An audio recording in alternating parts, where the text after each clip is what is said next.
तुकाराम पंढरीनाथ भगवान की जय।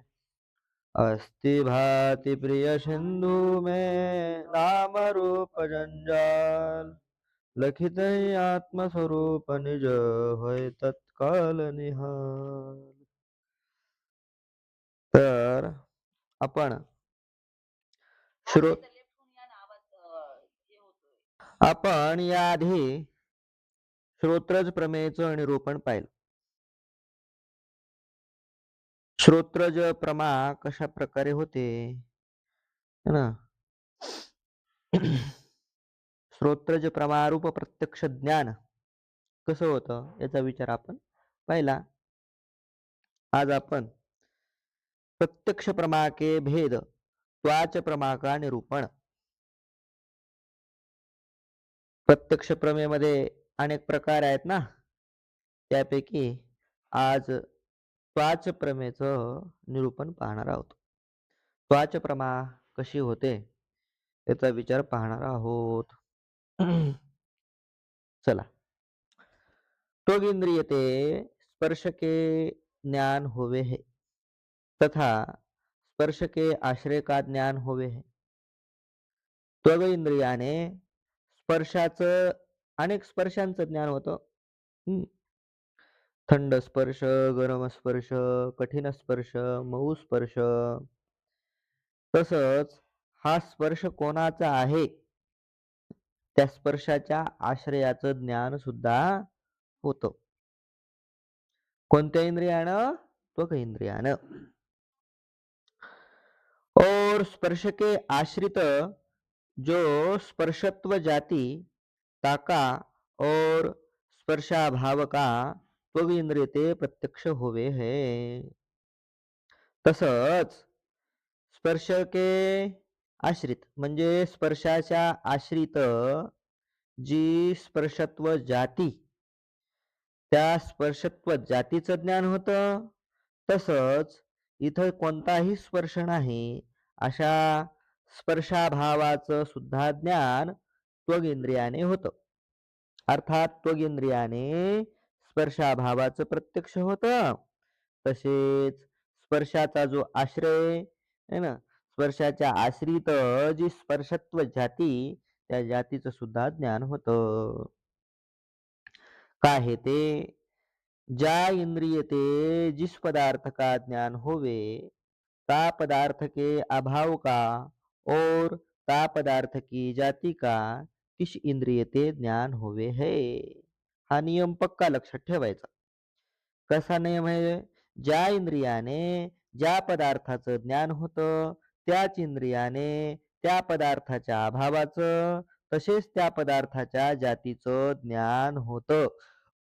हा नियम लक्षात ठेवणे. म्हणून त्वगिंद्रियाने स्पर्शाचं ज्ञान होतं, त्वगिंद्रियाने स्पर्शत्व जातीचं ज्ञान होतं आणि त्वगिंद्रियाने स्पर्शाभावाचंही ज्ञान होतं. कशामुळं? कारण नियमच आहे. ज्या इंद्रियाने ज्या विषयाचं ज्ञान होतं त्या विषयाच्या जातीचं तसेच त्याच्या अभावाचं सुद्धा ज्ञान होतं.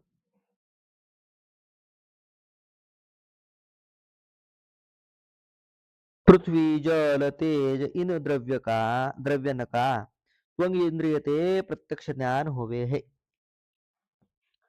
त्वग इंद्रियाने पृथ्वीचं ज्ञान होतं है ना. स्पर्शाने आहे की नाही. स्पर्श पृथ्वीला होतो, तसेच जलाला होतो, तसेच तेजाला होतो की नाही.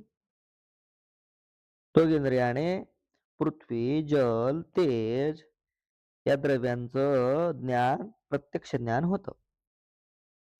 वायू का प्रत्यक्ष ज्ञान होवे नाही. वायूचं मात्र प्रत्यक्ष ज्ञान त्वगिंद्रियाने होत नाही. आहे की नाही नवीन गोष्ट. आतापर्यंत आपल्याला काय वाटायचं? वायूचं ज्ञान कशाने होते? स्पर्शानं. पण इथं काय दिलं पहा. वायू का प्रत्यक्ष ज्ञान होवे नाही. किससे होवे नाही? त्वगिंद्रिय से होवे नाही. कसं काय होत नाही? तर त्याचं उत्तर काय आहे ते? प्रत्यक्ष योग्य रूप और प्रत्यक्ष योग्य स्पर्श ज्या द्रव्य में दोनों होवे ता द्रव्य का त्वाच प्रत्यक्ष होवे है. कारण नियम असा आहे है ना, प्रत्यक्ष योग्य रूप आणि प्रत्यक्ष योग्य स्पर्श ज्या द्रव्यांमध्ये हे दोन्ही आहेत त्याच द्रव्याचं त्वाच प्रत्यक्ष होतं. आता वायूच्या ठिकाणी सांगा बरं, वायूच्या ठिकाणी प्रत्यक्ष योग्य रूप आहे का? अत्यंत अभाव आहे. नाही. प्रत्यक्ष योग्य रूप नाही आत्मरूपाचा अत्यंत अभावच आहे ना. आणि प्रत्यक्ष योग्य स्पर्श आहे का? प्रत्यक्ष योग्य स्पर्श आहे, परंतु काय नाही? प्रत्यक्ष योग्य रूप नाही. मग एक आहे आणि एक नाही. नियम काय? दोन्ही पाहिजे. दोन्ही असले तरच त्याचं काय होईल? त्वाच प्रत्यक्ष होईल. वायु में स्पर्श तो है, रूप नाही. वायूमध्ये स्पर्श आहे, प्रत्यक्ष योग्य स्पर्श आहे, परंतु रूप नाही. या ते वायू का त्वाच प्रत्यक्ष होवे नाही. म्हणून वायूचं त्वाच प्रत्यक्ष होत नाही. वायु के स्पर्श का त्वग इंद्रिय ते प्रत्यक्ष होवे है. वायूच्या स्पर्शाचं त्वग इंद्रियाने प्रत्यक्ष होतं आणि स्पर्श के प्रत्यक्ष ते वायू का अनुमिती ज्ञान होवे है. स्पर्शाच्या प्रत्यक्षाने इथं वायू आहे अशा प्रकारचं अनुमिती ज्ञान होतं. वायूचं प्रत्यक्ष ज्ञान होत नाही. स्पर्श आहे म्हणून वायू आहे. स्पर्शानं वायू कळाला नाही. ना त्वगिंद्रियाने फक्त स्पर्शाचं ज्ञान झालं आणि त्या स्पर्शानं काय झालं मग? वायूची अनुमिती. वायूची काय होते? वायूचं प्रत्यक्ष होत नाही, तर वायूची काय होत असते? अनुमिती ज्ञान होतं. का वायूचं प्रत्यक्ष होत नाही? कारण वायूमध्ये प्रत्यक्ष योग्य स्पर्श आहे, परंतु प्रत्यक्ष योग्य काय नाही? रूप नाही. त्यामुळं वायूचं प्रत्यक्ष ज्ञान होत नाही. वायूचा स्पर्श झाल्यानंतर त्या स्पर्शानंतर अनुमिती करायची की स्पर्श झाला याचा अर्थ वायू आहे अशा पद्धतीनं. आता मीमांसकाचं जरा विलक्षण मत आहे. मीमांसा के मत में वायू का प्रत्यक्ष होवे है. मीमांसकांच्या मतामध्ये वायूचं प्रत्यक्ष होतं. का यह अभिप्राय? त्यांचा असा अभिप्राय. काय अभिप्राय हो त्यांचा?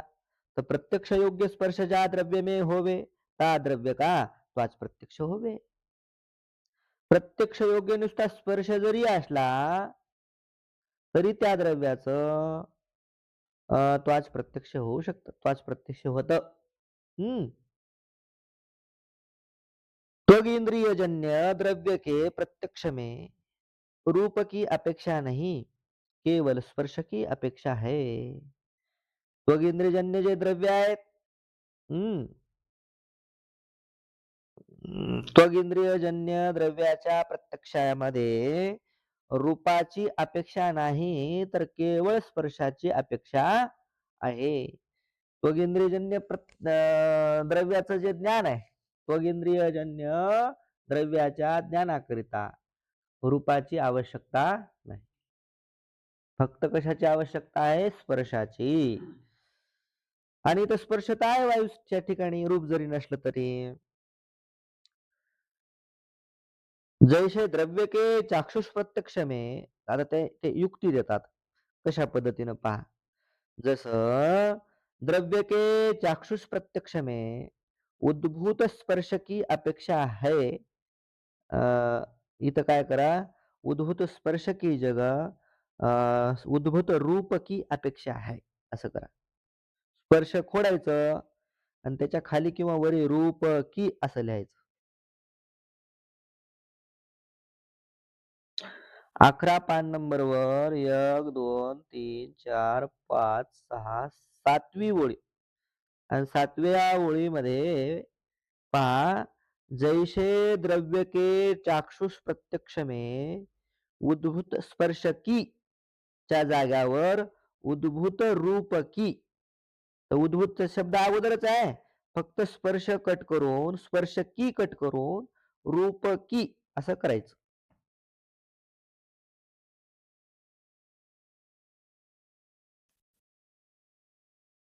महाराज आमच्या ग्रंथात काय दिले माहितीये का? उद्भूत रूपाचीच अपेक्षा असते. चाक्षु प्रत्यक्षात द्रव्याच्या चाक्षु प्रत्यक्षात केवळ तुमचा ग्रंथ आणि ते ते काही सांगू नका.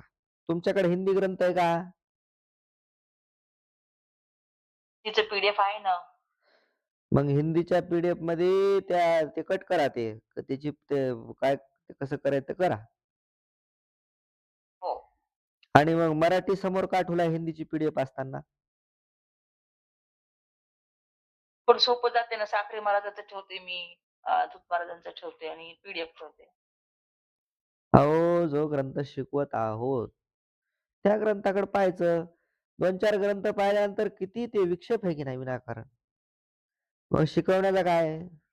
तिकट थांबीत जाय रे ते रेकॉर्डिंग थांबीत जाय जरा. जैसे के चाक्षुष प्रत्यक्ष में उद्भूत स्पर्श की अपेक्षा है. उद्भूत रूप की अपेक्षा. स्पर्श कट करून काय करायचं? रूप करायचं. तसं द्रव्याचं चाक्षुष ज्ञान होण्याकरिता उद्भूत रूपाची अपेक्षा आहे. स्पर्शाची अपेक्षा नाही. ती कशी नाही हो? उदाहरण देतात. काय येते?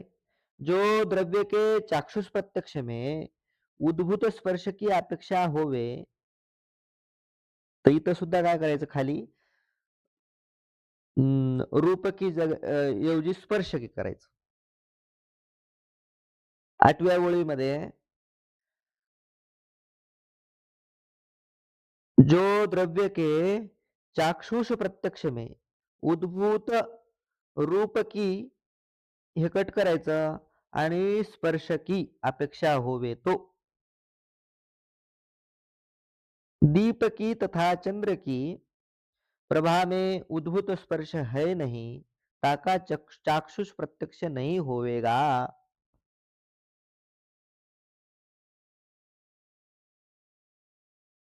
आता या मीमांसकाचं मत लक्षात घ्या. मीमांसक म्हणतो की वायूचं प्रत्यक्ष होण्याकरिता वायूच्या ठिकाणी रूपाची आवश्यकता नाही. नुसत्या स्पर्शानेही काम चालतं. जसं उदाहरणामध्ये द्रव्याचं जर चाक्षुष प्रत्यक्ष ज्ञान व्हायचं असेल, तर उद्भूत रूपाची अपेक्षा असते, स्पर्शाची अपेक्षा नसते. जर स्पर्शाची अपेक्षा असती, तर पहा दीपाची किंवा चंद्राची जी प्रभा आहे, प्रभा म्हणजे प्रकाश है ना? दिव्याचा किंवा चंद्राचा जो प्रकाश आहे, त्याच्या ठिकाणी उद्भूत स्पर्श आहे का? त्याचा स्पर्श होतो का प्रभेचा? स्पर्श तर नाही. पण ती प्रभा ताका चाक्षुष प्रत्यक्ष होवे. ती प्रभा डोळ्याने दिसते की नाही? म्हणजे तिचं चाक्षुष प्रत्यक्ष होतं की नाही? तिच्या ठिकाणी स्पर्श नसतानाही नुसत्या रूपामुळं, उद्भूत रूप असल्यामुळं तिचं चाक्षुष प्रत्यक्ष होतं. तसंच तसंच वायूमध्ये नुसतं काय? स्पर्श आहे. जरी रूप नसला तरी स्पर्श आहे की नाही? मग स्पर्शामुळं वायूचं प्रत्यक्ष होतं. अशा पद्धतीनं त्यांनी युक्ती लावली. विषय कळाला ना? होय. हं. तर यात झालं ते याते करा. याते चाक्षुष प्रत्यक्ष होवे नाही. केवल याते त्वाच प्रत्यक्ष होवे नाही. केवल चाक्षुष प्रत्यक्ष होवे है. नाही, एक ओळ राहिली अजून. और अनुक में स्पर्श तो है, उद्भूत स्पर्श नाही. आता अनुक आहे. अनुक म्हणजे जे आपल्याला खिडकीतून बारीक बारीक बारीक ऊन पडल्यानंतर खिडकीतून घरामधून जे बारीक कण दिसतात की नाही, त्याला अनुक म्हणायचं. त्या अनुकामध्ये स्पर्श आहे, है ना. त्या अणुकामध्ये स्पर्श आहे तेव्हाच तर धुळीच्या कणामध्ये, मातीमध्ये स्पर्श आहे. याचा अर्थ अणुकामध्ये स्पर्श आहे. अणूमध्ये स्पर्श आहे. तसेच त्या अणुकामध्येही स्पर्श आहे. त्याच्यात त्यानंतर त्याच्यापासूनच अणूपासूनच काय बनतो? पदार्थ बनतो. आणि पदार्थ माती, दगड, विटा यांना स्पर्श आहे की नाही? अर्थात त्यांना स्पर्श आहे. याचा अर्थ त्याच्या सगळ्यात शेवटचा जो बारीक कण आहे, त्याला सुद्धा स्पर्श आहे. तर स्पर्श आहे, पण स्पर्श जाणवत नाही. अर्थात कसा? उद्भूत स्पर्श नाही. त्या अणुकाला स्पर्श आहे, परंतु कोणता स्पर्श नाही? उद्भूत स्पर्श नाही. उद्भूत म्हणजे काय? उद्भूत स्पर्श म्हणजे उद्भूत स्पर्श म्हणजे प्रत्यक्ष योग्य स्पर्श आणि अनुभूत अनुभूत म्हणजे प्रत्यक्ष अयोग्य.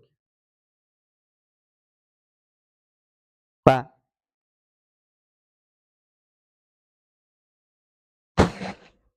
ते येणार आहे लक्षण पुढंच. काय लिहायची गरज नाही. तर त्या अणुकामध्ये स्पर्श तर आहे, परंतु उद्भूत स्पर्श नाही. या ते त्वाच प्रत्यक्ष होवे नाही, केवळ चाक्षुष प्रत्यक्ष होय. मग त्या अणुकाचं फक्त त्वाच प्रत्यक्ष तर होत नाही, पण चाक्षुष प्रत्यक्ष मात्र होतं. या ते केवळ उद्भूत रूप वाले द्रव्य का चाक्षुष प्रत्यक्ष होवे है. म्हणून ज्याच्या ठिकाणी उद्भूत रूप आहे त्याच काय होत? त्याच द्रव्याचं चाक्षुष प्रत्यक्ष होतं. तैसे केवळ उद्भूत स्पर्शवाले द्रव्य का त्वाच प्रत्यक्ष होवे. तसंच ज्याच्या ठिकाणी उद्भूत स्पर्श आहे त्या द्रव्याचं त्वाच प्रत्यक्ष होतं. वायु में रूप तो नहीं है. वायूच्या ठिकाणी रूप तर नाही, परंतु उद्भूत स्पर्श है ना. रूप जरी नसलं तरी उद्भूत स्पर्श आहे वायूच्या ठिकाणी. या ते चाक्षुष प्रत्यक्ष तो वायू का नाही होवे. चाक्षुष प्रत्यक्ष वायूचं होत नाही, परंतु त्वाच प्रत्यक्ष होवे. त्वाच प्रत्यक्ष होतं की नाही? और सर्व लोकांना को ऐसा अनुभव आहे. आणि सर्व लोकांचा असा अनुभव आहे. कोणी असं म्हणत नाही की काय स्पर्श झाला तेव्हा मी अनुमिती केली, अनुमान केलं, मग मला अनुमिती झाली. कशाची? वायूची. सर्व लोकांचा असा अनुभव सुद्धा आहे. वायू का मेरुकू त्वचाशे प्रत्यक्ष होवे. वायूचं मला त्वचेनं ज्ञान झालं, असा सर्व लोकांचा अनुभव आहे. या ते वायू का भी त्वगेंद्रिय ते प्रत्यक्ष होवे है, यह मीमांसक का मत है. वायूचा सुद्धा त्वगेंद्रियाने प्रत्यक्ष होत, हे मीमांसकाचं मत आहे. जरी हे मीमांसकाचं मत असलं तरी परंतु न्याय सिद्धांत में वायू प्रत्यक्ष नाही. मीमांसकामध्ये वायू प्रत्यक्ष जरी असला तरी नैयायिकामध्ये नाही. पृथ्वी जल तेज में भी जहाँ उद्भूत रूप और उद्भूत स्पर्श है ताका त्वाच प्रत्यक्ष होवे है. पृथ्वी जल आणि तेज या तिघांचं त्वाच प्रत्यक्ष होत असतं ना. त्वगेंद्रिय आणि या तिघांचं ज्ञान होतं. यांचं सुद्धा यांच्या ठिकाणी जर उद्भूत रूप असेल आणि उद्भूत स्पर्श असेल तरच त्वाच प्रत्यक्ष होतं. अन्यथा यांचं सुद्धा होत नाही. और का नाही म्हणजे दुसऱ्याचं होत नाही. पृथ्वी जल तेज यांचं त्वाच प्रत्यक्ष होतं आणि यांच्या ठिकाणी सुद्धा काय पाहिजे? उद्भूत रूप आणि उद्भूत स्पर्श पाहिजे, तर त्वाच प्रत्यक्ष होतं. दुसऱ्याचं होत नाही. प्रत्यक्ष योग्य जो रूप और स्पर्श सो उद्भूत कहिये है. उद्भूत कशाला म्हणायचं ते सांगते. प्रत्यक्ष योग्य रूप आणि प्रत्यक्ष योग्य स्पर्श ज्याच्या ठिकाणी असतो है ना, किंवा प्रत्यक्ष योग्य रूप आणि प्रत्यक्ष योग्य स्पर्श यालाच उद्भूत असं म्हणायचं. जैसे घ्राण रसन नेत्र में रूप और स्पर्श दोनों है. घ्राण, रसन आणि नेत्र हे तीन इंद्रिय आहेत की नाही. त्या तीन इंद्रियामध्ये रूप और स्पर्श दोनों आहे. रूपही आहे आणि स्पर्शही. परंतु उद्भूत नाही. परंतु ते कसे नाहीत? उद्भूत नाहीत. आहे की नाही? नियमच आहे की नाही? इंद्रियाणी, अतींद्रियाणी. जे इंद्रिय असतात ते कसे असतात? अतींद्रिय असतात. म्हणजे इंद्रिय इंद्रियाने दिसत नाहीत. इंद्रिय इंद्रियाने कळत नाहीत. आता घ्राण इंद्रिय आहे, रसन इंद्रिय आहे, नेत्र इंद्रिय आहे. यांच्या ठिकाणी रूपही आहे आणि स्पर्शही आहे. परंतु उद्भूत नाही. अर्थात प्रत्यक्ष योग्य नाही. या ते पृथ्वी, जल, तेज रूपी तीन इंद्रिय का त्वाच प्रत्यक्षवर चाक्षुष प्रत्यक्ष होवे. पृथ्वी, जल आणि तेज रूप हे तीन इंद्रिय. घ्राणेंद्रिय पृथ्वी रूप आहे. रसनेंद्रिय जलरूप आहे आणि नेत्रेंद्रिय तेज रूप असून सुद्धा त्यांचं त्वाच प्रत्यक्षही होत नाही आणि चाक्षुष प्रत्यक्षही होत नाही. और झरोखे जो परम सूक्ष्म झरोखे में असं करावं लागेल. झरोखे जो परम सूक्ष्म रज प्रतीत होवे सो अणुक रूप पृथ्वी है. झरोखे में किंवा झरोखे झरोखे में जो परम झरोखा खिडकी खिडकी किंवा मग छोटे ऊन पडण्याकरता एखादं छिद्र आहे आपल्या याला लोखंडाचे पत्रे वगैरे असले आणि त्याला छिद्र असलं की त्याच्यातून ऊन पडतं आणि त्या उन्हामध्ये घरामध्ये कसं बारीक बारीक बारीक काय दिसतात त्याच्यामध्ये सूक्ष्म असे कण दिसतात. पण त्या कणालाच काय नाव आहे? अणुक. आता त्या ते झरोखामधलं जे परम सूक्ष्म अणुक जे आहे ते एक प्रकारची रज आहे ना, धूळच आहे ना, ती प्रतीतीला येते.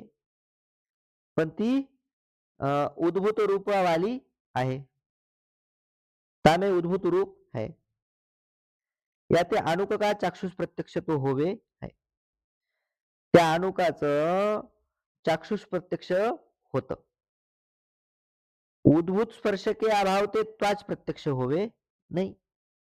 या ठिकाणी उद्भूत रूप आहे परंतु उद्भूत स्पर्श नाही. मग उद्भूत स्पर्शाच्या अभावामुळं त्याचं त्वाच प्रत्यक्ष होत नाही. ते अणुक दिसतात परंतु अणुकांचा स्पर्श होत नाही. आता आपल्या इथं ते तिथं तिथं दिसले मग इथं आहेत की नाही? त्या खिडकीत दिसतात ते अणुक. मग तिथं आहेत. याचा अर्थ इथं बी सगळीकडे आहेत ते. परंतु आपल्याला त्याचा स्पर्श होतो का? जाणवतो का? नाही जाणवत. म्हणजे त्याच्या ठिकाणी उद्भूत रूप आहे, परंतु उद्भूत स्पर्श नाही. अणुक में स्पर्श भी है. हं. व त्याचा त्वाच प्रत्यक्ष होत नाही. परंतु त्याच्यामध्ये काय स्पर्श सुद्धा आहे. अणुक में स्पर्श भी है, परंतु तो स्पर्श उद्भूत नाही. तो स्पर्श कसा नाही? उद्भूत स्पर्श नसल्यामुळं आपल्याला त्याचं त्वाच प्रत्यक्ष होत नाही. वायु में उद्भूत स्पर्श तो है, रूप नहीं. उद्भूत स्पर्श आहे वायूच्या ठिकाणी, परंतु काय नाही? उद्भूत रूप नाही. या ते वायु का त्वाच प्रत्यक्ष तथा चाक्षुष प्रत्यक्ष होवे नाही. वायूचं त्वाच किंवा चाक्षुष प्रत्यक्ष होत नाही. का नाही होत? उद्भूत स्पर्श जरी असला तरी उद्भूत रूप त्याच्या ठिकाणी नसल्यामुळं. याते यह सिद्ध हुआ द्रव्य के चाक्षुष प्रत्यक्ष में उद्भूत रूप हेतु है. द्रव्याचं चाक्षुष ज्ञान व्हायचं असेल तर उद्भूत रूप कारण आहे. उद्भूत रूप असल्याशिवाय चाक्षुष प्रत्यक्ष होत नाही. और द्रव्य के त्वाच प्रत्यक्ष में उद्भूत रूप और उद्भूत स्पर्श दोनों हेतु है. आणि द्रव्याचं जर त्वाच प्रत्यक्ष व्हायचं असेल है ना तो इंद्रियाने द्रव्याचं ज्ञान व्हायचं असेल तर त्याच्या ठिकाणी काय पाहिजे? उद्भूत रूपही पाहिजे आणि उद्भूत स्पर्शही पाहिजे. दोन्ही जर असतील तरच काय होईल? त्वाच प्रत्यक्ष होईल. ज्या द्रव्य में उद्भूत रूप और उद्भूत स्पर्श होवे ताकाही त्वाच प्रत्यक्ष होवे है. ज्या द्रव्यामध्ये उद्भूत रूप आणि उद्भूत स्पर्श आहे त्याच काय होतं त्वाच प्रत्यक्ष होतं. ज्या द्रव्य का त्वाच प्रत्यक्ष होवे ता द्रव्य की प्रत्यक्ष योग्य जाती भी त्वाच प्रत्यक्ष होवे है. ज्या द्रव्याचं त्वाच प्रत्यक्ष होतं त्याच द्रव्याच्या त्या द्रव्याची प्रत्यक्ष योग्य जाती जी आहे त्या जातीचं सुद्धा त्वाच प्रत्यक्ष होतं. जैसे घटका त्वाच प्रत्यक्ष होवे ता घट में प्रत्यक्ष योग्य जाती घटत्व है ताका बी त्वाच प्रत्यक्ष होवे. जसं घटाचं त्वाच प्रत्यक्ष झालं असं हातानं चापळून पाहिलं की लगेच लक्षात आलं हे काय घट आहे. घट हे कशानं कळालं डोळे झाकून सुद्धा घट कळाला. कशानं कळाला त्वगेंद्रियाने कळाला. अर्थात घटाचं त्वाच प्रत्यक्ष झालं. मग घट आहे हे कळाल्यानंतर घटत्व जाती सुद्धा कशाने कळाली त्वगेंद्रियानेच कळाली. जाति घटत्व है ताका भी त्वाच प्रत्यक्ष होवे. तैसे द्रव्य में जो स्पर्श संख्या परिमाण संयोग विभागादिक योग्य गुण तिनका और स्पर्शादिकन में स्पर्शत्वादिक जाती तिनका भी त्वाच प्रत्यक्ष होवे है. तसेच घट किती आहे म्हणजे घटाची संख्या सुद्धा त्वगेंद्रियाने कळते. त्याच्यानंतर परिमाण तो घट केवढा आहे हे सुद्धा कळतो. त्याच्यानंतर संयोग तो घट कुठं ठेवलेला आहे है ना टेबलावर ठेवलेला आहे की खाली जमिनीवर ठेवलेला आहे की एखाद्या कपड्यावर ठेवलेला आहे त्या कपड्याचा आणि घटाचा संयोग सुद्धा कळतो. विभाग अधिक त्याच्यानंतर तो घट असा उचलला है ना लक्षात आलं की ह्या घटाचा आणि खालच्या कपड्याचा काय झाला विभाग झाला हे सुद्धा कळतं किंवा तो फुटल्यानंतर त्याचे दोन तुकडे झाले हे सुद्धा कळतो. म्हणजे जे जे स्पर्शाला स्पर्श त्वगेंद्रियाने जे जे ग्रहण होणारे गुण आहेत है ना त्याला म्हणायचं योग्य गुण त्यांचं सुद्धा काय होतं प्रत्यक्ष होतं. तिनका और स्पर्शादिकन में स्पर्शत्वादिक तसेच स्पर्शत्वादिक जी जाती आहे त्याचा सुद्धा त्वाच प्रत्यक्ष होवे. त्यांचं सुद्धा त्वाच प्रत्यक्ष होतं म्हणजे त्वगेंद्रियाने ज्ञान होतं. और कोमल द्रव्य में कठिन स्पर्श का अभाव. कोमल द्रव्य आहे फूल आहे की नाही आणि फुलाचं त्वगेंद्रियाने ज्ञान झालं अरे हे फूल आहे. मग फूल आहे याचा अर्थ हे कसं आहे मऊ आहे. कसं आहे मऊ आहे. मऊ आहे अर्थात हे काय नाही कठीण नाही. मग कठीणपणाचा इथं अभाव आहे. ह्या अभावाचं सुद्धा ज्ञान कशानं झालं त्वगेंद्रियाने झालं. तसं शीतल जल में उष्ण स्पर्श का अभाव आहे. हात डोळे जरी झाकले असले तरी पाण्यामध्ये हात बुडल्यानंतर लगेच पाण्याचं ज्ञान होतं की नाही है ना. पाणी थंड आहे मग थंड आहे याचा अर्थ हे पाणी गरम नाही. मग गरम नाही तर गरमपणाचा अभाव ह्या पाण्याच्या ठिकाणी आहे त्या अभावाचं ज्ञान सुद्धा होतं. ताकाबी त्वाच प्रत्यक्ष होवे है. तहा घट अधिक द्रव्य में द्रव्य ते इंद्रिय का संयोग संबंध है. आता घटाधिक जे द्रव्य आहेत घट वगैरे त्याचा त्वगेंद्रियाचा आणि त्यांचा कोणता संबंध आहे संयोग संबंध. कोणता संबंध संयोग संबंध. आता घटाला हात लावला घटाचा आणि हाताचा काय झाला संयोग झाला. हातावरच कोणतं इंद्रिय आहे त्वगेंद्रिय. कारण त्वगेंद्रिय कसं आहे सर्व शरीरावरती संपूर्ण शरीरावर त्वगेंद्रिय असल्यामुळं हातावर पण आहे. मग त्या इंद्रियाचा आणि कशाचा संयोग झाला घटाचा. त्वगेंद्रिय ते संयोग संयोग संबंध आहे. संयोग झाला म्हणजेच कोणता संबंध आहे तिथं संयोग संबंध. क्रियाजन्य संयोग होवे. संयोग हा कसा असतो क्रियाजन्य असतो म्हणजेच क्रियेपासून उत्पन्न होतो. और दो द्रव्य का संयोग होवे आणि दोन द्रव्यांचाच संयोग होत असतो. दोन नियम संयोग हा क्रियाजन्य असतो आणि संयोग हा कसा असतो दोन द्रव्यामध्येच होतो. त्वगेंद्रिय वायु के परमाणुजन्य है. त्वगेंद्रिय कसा आहे वायू वायूपासून उत्पन्न झालेला आहे. म्हणजे वायू वायूच्या परमाणूपासून त्वग इंद्रिय उत्पन्न झालेला आहे. म्हणून परमाणु रूप आहे. वायू परमाणु रूप आहे. है ना? वायू रूपच अर्थात काय? वायू रूपच आहे. कोण? त्वगिंद्रिय. अर्थात वायू द्रव्य आहे की नाही? मग त्वगिंद्रिय काय झालं? द्रव्य.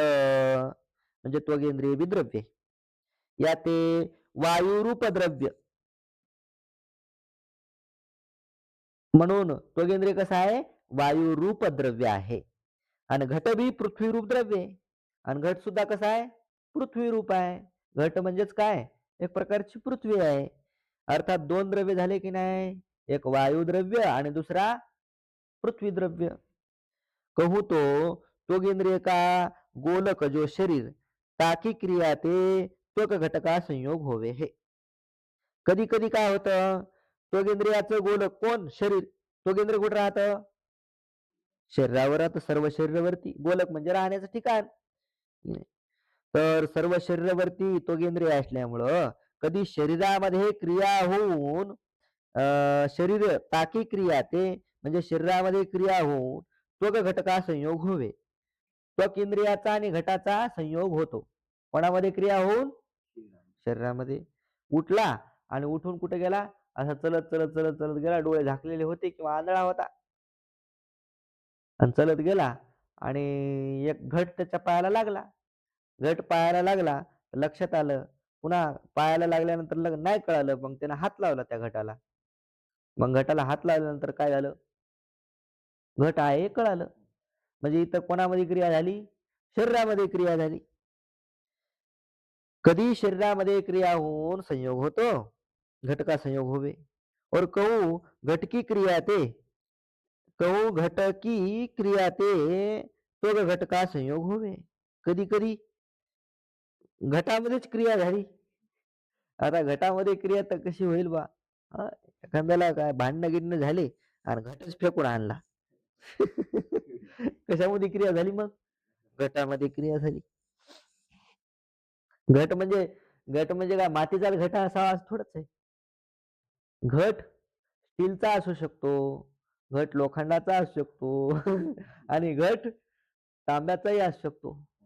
मग घरामध्ये आणि दोन नवरा बायकोचे भांडणं झाले समजा, तर मग घट फेकाफेकी पण होऊ शकते. तर मग घटामध्ये क्रिया होऊन शरीरामध्ये जरी क्रिया नाही झाली, तरी कशामध्ये क्रिया झाली इथं? आणि ज्ञान झालं. कशाचं? घटाचं.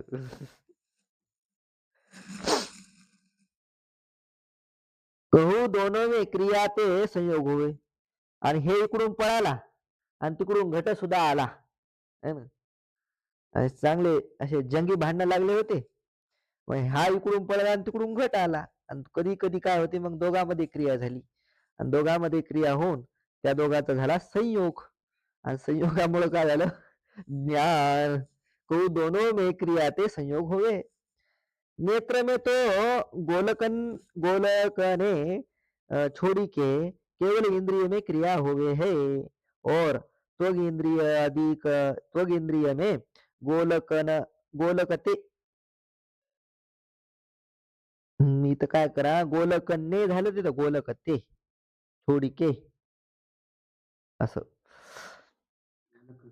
गोल गोलक नाही छोडी के असं. नेत्र में तो गोलक नहीं छोड़ के गोलकते छोड़ के थांब थांब थांब रे गोलकते छोड़ के केवल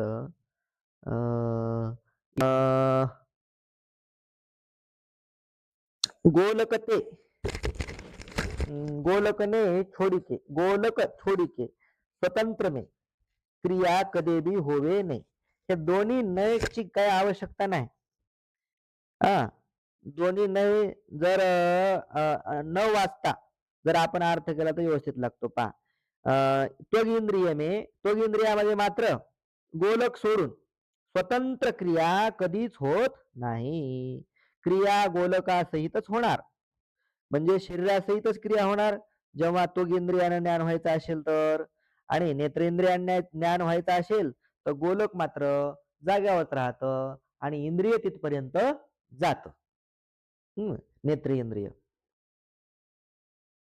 याते त्वक इंद्रिय का गोलक जो शरीर ताकी क्रियाते वा घटाधिक विषय की क्रियाते वा दोनों की क्रियाते त्वग का घटाधिक द्रव्यते संयोग होवे तब त्वाच ज्ञान होवे है. म्हणून त्वगेंद्रिया त्वगेंद्रियाचं जे गोलक शरीर आहे कधी त्याच्यामध्ये क्रिया होते किंवा कधी घटाधिक विषयामध्ये क्रिया होते किंवा कधी दोघांमध्येही क्रिया होते आणि दोघांचा संयोग होतो आणि संयोग होऊन म्हणजे कोणाचा संयोग होतो द्रव्याचा आणि त्वगेंद्रियाचा संयोग होऊन त्वाच प्रत्यक्ष होत. त्वाच प्रत्यक्ष प्रमा फल है. तिथं त्वाच प्रत्यक्ष प्रमा फल झालं आणि त्वगेंद्रिय करण आहे. त्वगेंद्रिय झालं करण और त्वगेंद्रिय का घट से संयोग व्यापार है. त्वगेंद्रियाचा घटाशी संयोग हा झाला व्यापार. व्यापार संयोग व्यापार झाला. त्वाच प्रत्यक्ष प्रमा फल झालं आणि त्वगेंद्रिय करण झालं. काय आहे ते येतात सगळीकडं. करण त्याच्यानंतर फल म्हणजे फल करण आणि व्यापार ह्या तीन गोष्टी आपल्याला दाखवून देणार. काय ते त्वग और घटके संयोग के उपादान कारण घट त्वग दोनों है. संयोगाचे उपादान कारण कोण झाले त्वगेंद्रियही झालं आणि घटही झालं. दोघांपासून काय उत्पन्न झाला संयोग उत्पन्न झाला. अर्थात इंद्रियापासून संयोग उत्पन्न झाला की नाही त्वगेंद्रियापासून संयोग उत्पन्न झाला की नाही या ते त्वगेंद्रिय जन्य वह संयोग आहे. म्हणून तो संयोग कसा आहे त्वगेंद्रिय जन्य आहे. त्वगेंद्रियापासून उत्पन्न झालेला आहे. और त्वगेंद्रिय का कार्य जो त्वाच प्रमा आणि त्वगेंद्रियाचं कार्य कोण त्वगेंद्रियापासून काय होते त्वाच प्रमा होते. त्या त्वाच प्रमेचा जनक सुद्धा आहे की नाही कोण संयोग कोणापासून उत्पन्न झाला त्वगेंद्रियापासून आणि त्वगेंद्रियाचं कार्य कोण त्वाच प्रमा त्या त्वाच प्रमेला उत्पन्न केलं कोण संयोगानं. म्हणून है इस कारण ते त्वक का घटसे संयोग व्यापार है. म्हणून ना त्वगेंद्रियापासून उत्पन्न होऊन त्वगेंद्रियाचं कार्य असणारी त्वाच प्रमा त्याला उत्पन्न केल्यामुळं कोण उत्पन्न केल्यामुळं संयोगानं त्या संयोगाला काय म्हणायचं व्यापार. व्यापाराच्या लक्षणात बसलं. व्यापाराचं लक्षण काय कारण से उपजे कार्य को उपजावे. जहा त्वकशे घटका घटत्व जाती का बस इथपर्यंत. आता इथून पुढं